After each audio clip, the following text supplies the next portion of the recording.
Okay. Are we good? Okay. Hi guys, good morning. Welcome back to class.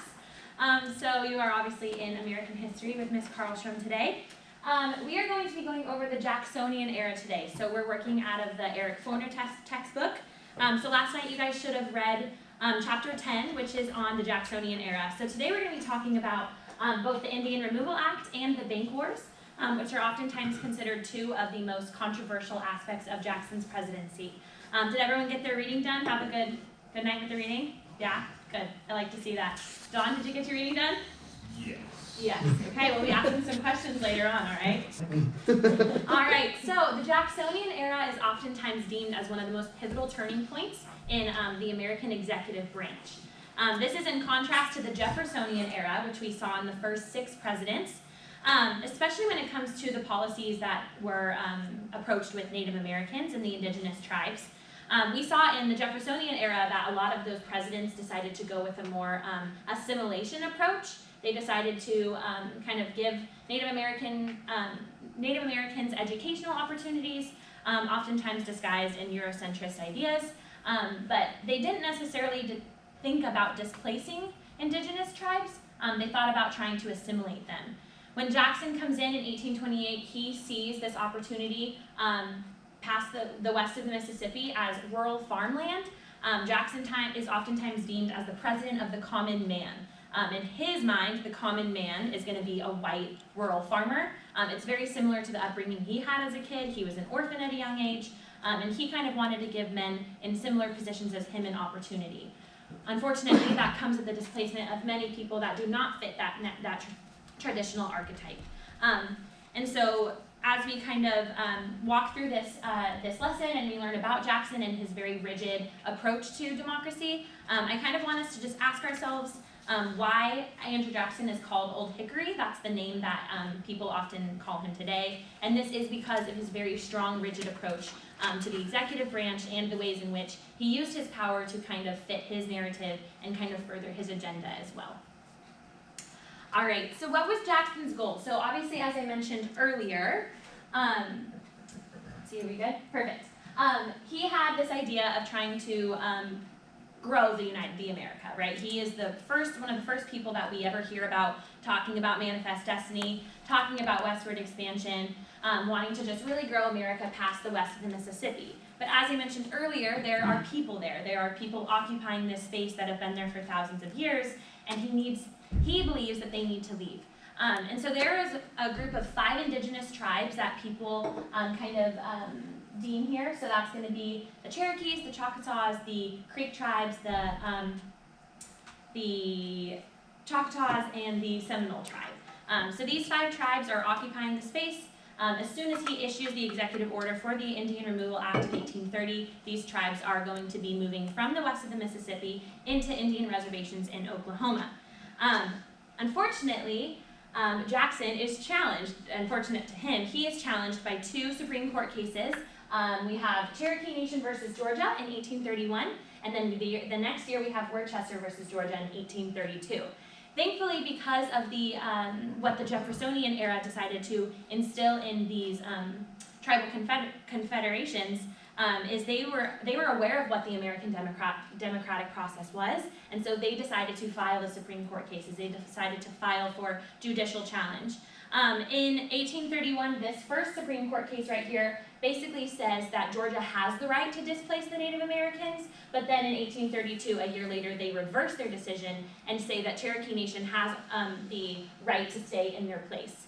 Jackson is absolutely appalled by this executive judicial order, and so he basically tells Chief Justice John Marshall that if you're going to issue the order, you need to be the one to uphold it. And so Jackson did not agree with the decision in Worcester versus Georgia, and he actually decided to go through with the Indian removal, which leads us to one of the most devastating aspects of indigenous history, which is the Trail of Tears. This was obviously the forced military removal of 18,000 Cherokees from the west of the Mississippi into Oklahoma.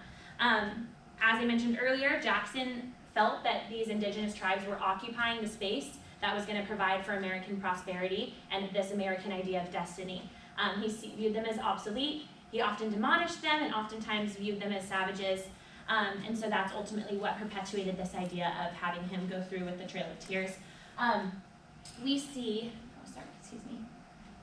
4,000 indigenous deaths in this point in history. It is a huge massacre in the indigenous history. And it kind of just goes to show us that Jackson viewed his presidential powers as a way to further his idea and further his narrative, because he did view himself as this president of the common man. And as we mentioned earlier, the common man was the white rural farmer. And in order to give them opportunities to have land to farm, especially with the increase in cotton production that we're seeing in the South, he needed to displace people that were occupying that space. And so does anyone have any idea of like what this shows about Jackson's presidential powers, the ideas he held? Does anyone have any thoughts on that? Especially because he goes against the judicial Supreme Court case in Worcester v. Georgia. Yeah, Kevin? I think he thinks he's higher than the judicial. Definitely. Yeah, and this is really where we see the shift, especially coming from the Jeffersonian presidents, this idea of we have checks and balances, we have this idea of a full democracy, but Jackson really changes the power that the executive branch is going to have. So yeah, that's amazing, Kevin. Great answer. All right, so that was the Indian removal. The next thing that is important for us to note is the bank wars. So does anyone remember who established the first national bank in the 1780s, 1790s? Yes, Nate? Hamilton? Alexander Hamilton, that's right, Secretary of the Treasury. Well, later on there was a second national bank. Jackson viewed this as his monster. As I mentioned earlier, Jackson is the president of the underdog, president of local state powers, which is funny because as we mentioned earlier, Jackson obviously views himself a little higher than he viewed any of the other branches, but he did want to give power back, quote unquote, to the people. And he felt that this federal bank was absolutely the exact opposite of what was giving power to the people. It was privately owned, it was privately benefited, and he actually felt that it was a threat to security of the common man. So Jackson kind of comes in 1828 with this idea that he wants to kill the bank. There is a bill that's going to be proposed in 1832 that Congress is going to say, hey, we want to recharter the bank for 20 more years. And Jackson decides to build his platform on his 1832 election on this idea of killing the bank. Because as I mentioned, he really believes that this semi-private institution with public investors, although it is benefiting the public because it is stabilizing the economy, it's stabilizing currency, he's feeling that it's helping too much of the North. He feels that it's funding too much of the factory and industrial development, and he wants to give more power and more opportunities back to the local farmers. So he did not appreciate the concentration that the National Bank had here, and so he decides to use his power of veto, and he vetoes this congressional bill here. He kills the bank immediately, and then this obviously sets him up for success in the 1832 election. Jackson is an extensive user of the veto power. He vetoed more bills than any other office in presidential history, especially all of the presidents preceding him. He used it more than all of their uses combined. The Whig Party is criticizing Jackson at this point. He is choosing to defend and protect the common man more than he's choosing to protect and defend his power, and honestly to protect and defend the Constitution.